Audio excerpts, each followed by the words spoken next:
Okay, great. Well, Kai, my name is Hal Needham. Really appreciate you taking time here to talk and share about your Katrina experiences. Just going through the questions, we wanted to start off with what is your name? My name is Kai Roth. Great. And what is your position like professionally? I know we have some common friends that work in weather and hydrology forecasting. Sure, I'm a senior hydrologist with the National Weather Service at the Lower Mississippi River Forecast Center. Well, really appreciate you taking time, and I'm really looking forward with your expertise in hydrology here and your insights on some of this. What was your situation or setting when Katrina struck? So, for example, were you located in South Mississippi? Were you living in that area, and where were you when a lot of these impacts started coming in, on shore? Okay, so at the time of Katrina, I was living in Pastor not far from where I'm living now. Actually, I moved back to Pastor just recently. But at the time of the storm, I was living in a subdivision. It was maybe 2 miles from the beach, but only a couple blocks from the bay. It was kind of situated between the Bay of St. Louis and the Gulf of Mexico. So it was definitely in a flood-prone area. So I was living there, but at the time I was also working for the Weather Service at the Lower Mississippi River Forecast Center over in Slidell. So living in Pass Christian, working in Slidell, about 45 minutes away. So Kai, I mean, Katrina just blew up on Sunday the 28th. I mean, we were watching the satellite loops and couldn't believe the size of the storm. And when it was whatever 18 miles south of Buras, or 18 hours before landfall down in Plaquemines Parish, Louisiana, the winds are up to 175 miles an hour. The day before, were you working? Were you at home doing preparations? I mean, what were you doing as this storm really blew up in the Gulf? So actually, the Friday before the storm, it was forecasted to go into Florida, if I remember correctly. And me, the wife, and the kids, we went up to my in-laws' house for the weekend up in the country. And when I was up there, my boss called me and said, "Hey, have you seen the news?" It's like, "Well, no, we're out in the country just having a good time." It's like, "Well, you need to get home now. The storm's taking a turn, and you need to get back down here." So I guess that was Saturday. I came down here, made preparations at the house, boarded up windows, that kind of stuff. And to be honest with you, my wife saved us. She packed up all the kids' winter clothes. She packed all the important papers, all the pictures, everything, threw it back in the van, and she went back up to her parents' house up in Jackson. Left me down here. I finished up the preparations around the house. Grabbed my camping gear and some food and went to work. Spent the night under my desk. I guess it was Sunday night, and woke up Monday morning and started to forecast the storm and whatnot. But yeah, she really saved us as far as pictures and personal belongings and whatnot. So really, the only thing that was left in Pastor Christian at the house was replaceable stuff, furniture, clothes, plates, that kind of stuff. Wow, so So you we got really really got those family valuables, those documents, those pictures, those heirlooms. It sounds like she really was able to get a lot of that out of harm's way. yes, yes, she really was. So luckily, only thing we really lost was, well, obviously the house and just stuff. All the heirlooms, all the pictures, important papers, that kind of stuff was packed up and hauled to Jackson. So we really got lucky as far as that's concerned. What, as far as it's a fascinating story as far as protecting your a lot of the family valuables and heirlooms and things like that. When were you both on the same page with the effort to save those, or was one of you more eager to do that than another? Well, to be honest with you, I was telling her, just put it upstairs, it'll be fine. We might get a little flooding on the first floor, but yeah, stuff upstairs will be okay. Well, we got flooding upstairs as well. So the house we were living in was on a slab. The water came up the first floor, and we had about 2 foot of water upstairs in the second floor as well.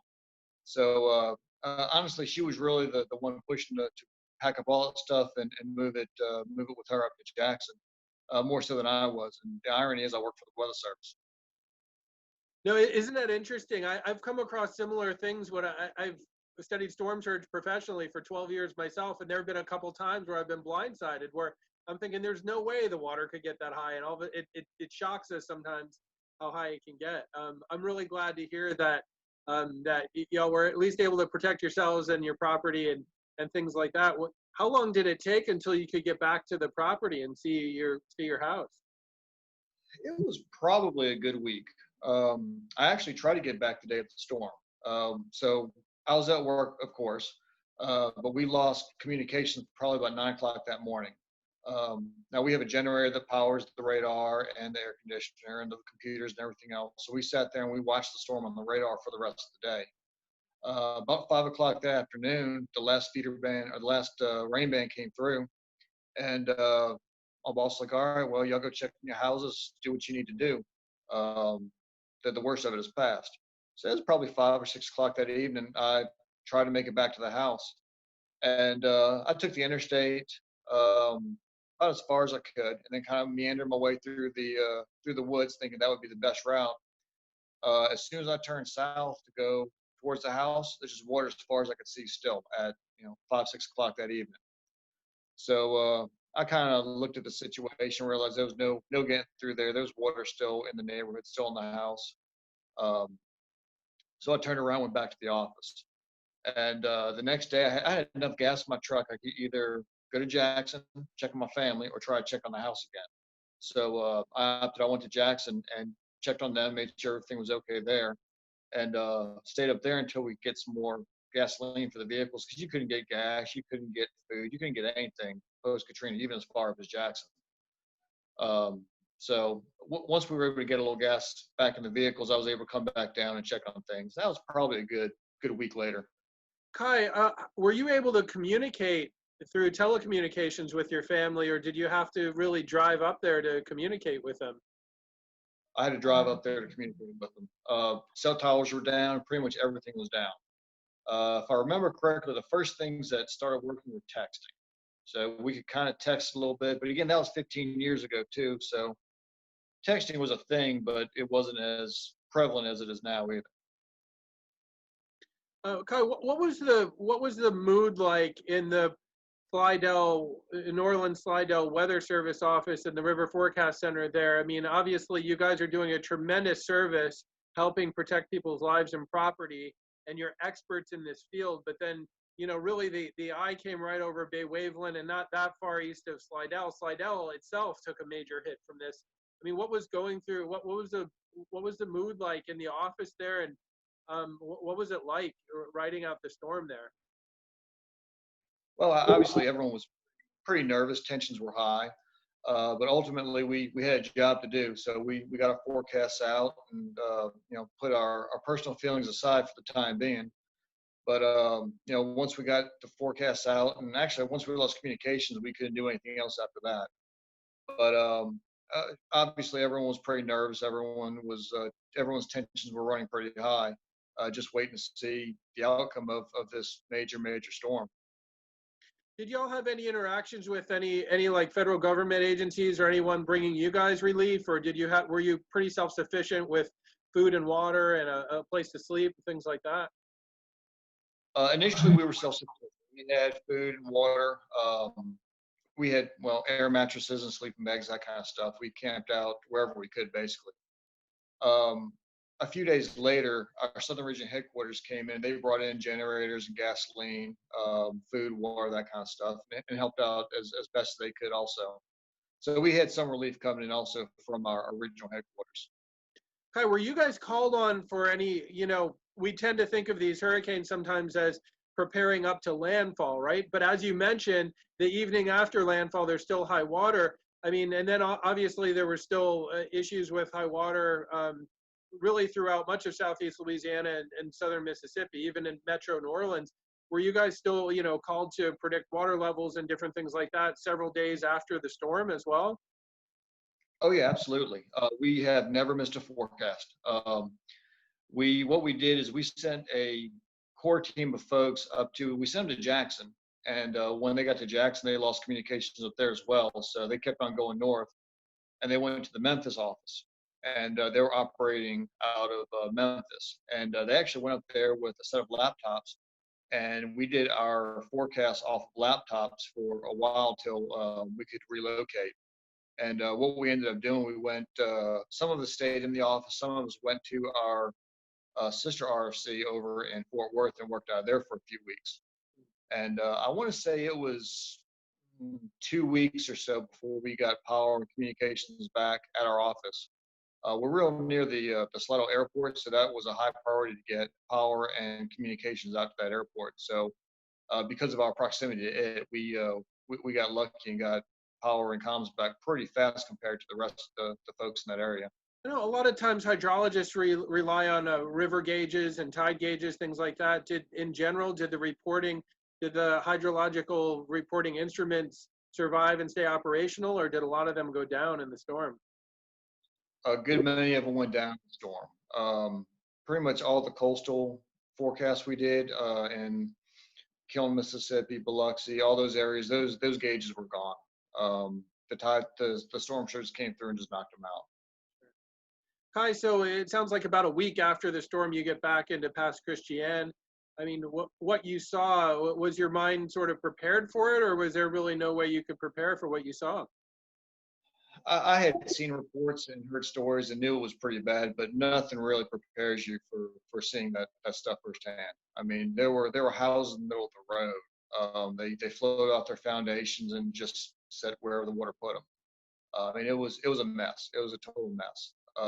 The beach road was washed out. Houses were gone. Probably 2 blocks in from the beach, everything was gone. It was just debris. Very little was left. But it was a mess. It looked like a war zone. It really did. Kai, did you feel like you kind of knew the path forward and the things you needed to do to rebuild your life? Or were there times where you felt at a loss, like, what do I even do first, kind of thing? No, I mean, I started with cleaning the house out and making phone calls to insurance companies and just kind of took it one step at a time. I never really felt I never felt completely lost. I always had stuff to do and kind of knew who to call and what to do. So it was a long road ahead of us before we finally got settled again, but we always had a path to go on. And like I said earlier, we were very lucky. We had insurance, we had flood insurance, and it worked. It paid us for the damage, and we were able to recover. And the wife saved all of our valuables and heirlooms and whatnot. So I really do consider myself one of the lucky ones as far as that's concerned. Kai, when you look back, what's really the biggest lesson you've learned from Katrina? I tell everyone, get flood insurance. It works. It's cheap. It's readily available, and you never know when you might need it. Even if you're not in a flood zone, you might get that 10 or 20 or 25-inch rainfall that happens in 24 hours, and it will cause things to flood. Not many places I know can handle 20 inches of rain and not flood. Well, that's true, and we've seen a lot of these really heavy rainfall events even coming in 50, 100 miles from the coast in recent years. So that's a good point. Even if you're not in a coastal flood zone, you still could flood. Absolutely. My last question, if we could get you in the Back to the Future DeLorean and have you time travel 15 years back to the week before Katrina, and you have a couple hours in Pass Christian, I mean, what would you tell yourself, or what would you tell any friends or family? I mean, just, what's coming and they don't. How would you spend the time? What would you tell people? Definitely evacuate, take all your important papers, pictures, anything that you don't want to lose, and head to higher ground. You don't want to be down here when this stuff hits. Yeah, that's really good advice. Kai, I appreciate you taking time tonight. Your story is really impactful because of where you lived, how this impacted you personally, but then also professionally, your work as a hydrologist and dealing with flood, situations. It makes it really impactful, and your insights are really helpful. So appreciate you taking time. We're going to stop the recording now, and just if you think of anything else to add, you can always get in touch with me. But just really appreciate you taking time, and I'm glad that you guys made it through. It seems like about as well as possible. Yeah, thanks so much, and I'm glad to be here. And if you have any questions for me, feel free to reach out, and I'll be happy to help you out how best I can.